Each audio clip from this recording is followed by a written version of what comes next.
আজকে আমার মিনি কিচেনে রান্না হবে চুলা বোনা। তো এটা কিন্তু আমার এই যে কুড়ে সামনে কিন্তু আমি রাত্রেবেলা ভিডিওটা করছিলাম। আপনাদের কাছে কেমন লাগলো অবশ্যই জানাবেন।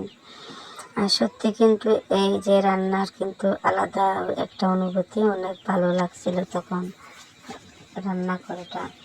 কারণ বড় সংসারে তো সবসময় রান্না করি, মানে এইরকম কোনো ফিলিংস আসে না বা এমন কোনো আনন্দ আসে না।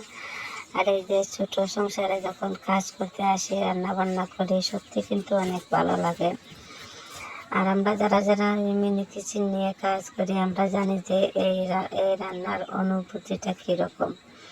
তো এখানে কিন্তু আমি পেঁয়াজ, কাঁচামরিচ, টমেটো, রসুন, আদা বাটা, মানে যা যা লাগে আমরা যেভাবে আমরা বড় কিচেনে চুলা বোনা করি এইরকমই আমি সব কিছু দিয়ে আমি রান্না করতেছি। আর সেই রান্না করা খাবারটা কিন্তু আমি খাবো। আর আমার পিছনে কিন্তু আমার ছেলেমেয়েরা দাঁড়িয়ে আছে, জানি না কিন্তু ওরা কেন যে চুলা বোনা করলে এমনিতে তারা খায় না। আর যখন কিন্তু আমি মিনি কিচেনে রান্না করি, সেই খাবারটা কিন্তু খেতে তারা অনেক পছন্দ করে। আর শুধু আমি না, আমার মনে হয় সবারই বাচ্চারা এরকমই করে, কারণ এই যে মিনি কিচেনের রান্নাগুলো কিন্তু অনেক লোভনীয় হয় আর খেতে কিন্তু অনেক ভালো লাগে। তো সবাই কেমন আছো? আসসালামু আলাইকুম, আশা করি সবাই ভালো আছো। তো আজকে আমার এই যে চুলা বোনাটা আপনাদের কাছে শেয়ার করলাম। আপনাদের কাছে কেমন লাগে অবশ্যই আমাকে বলবেন। আর এই যে রান্না করতে কিন্তু অনেকটা মানে প্রবলেমও হয়, অনেক মানে বিপদের সম্মুখীন হয়, কারণ অনেক বেলা কিন্তু মানে এই যে রান্না করতে গেলে কিন্তু সেটা উল্টে পড়ে যায়।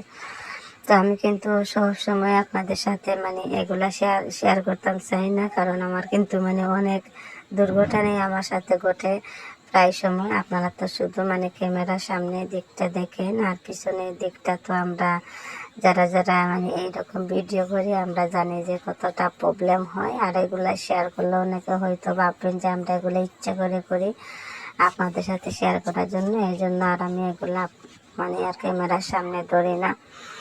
তো এখন আমার রান্নাটা কিন্তু শেষ পর্যায়ে চলে এসেছে। তো আমি এখানে কিন্তু এখন মানে শেষের দিকে যে ধনিয়া পাতাটা দিয়েছি। আর ধনিয়া পাতাটা কিন্তু দিলে এই যে চুলা বোনায় কিন্তু আলাদা একটা ফ্লেভার আসে। এর জন্য মানে আমি যেমন বললাম না যে আমি মানে বড় কিচেনে যেরকম রান্না করি, এইরকমই আমি ছোটো কিচেনে আজকে রান্নাটা করব। আর আমরা নতুন যারা আছি সবাই কিন্তু আমরা একজন আরেকজনের পাশে থাকবো, আমরা সবাই সবাইকে সাপোর্ট করব। আমরা যদি অনেক কাছে দেখেছি যে কমেন্ট করে চলে যায়, তবে একটা লাইক দিন না, আসলে এইরকম দেখলে ভালো লাগে না। আমরা সবাই সবাইকে সাপোর্ট করব, আমরা সবাই সবার পাশে থাকবো, তাহলে তো আমরা একদিন এগিয়ে যেতে পারবো।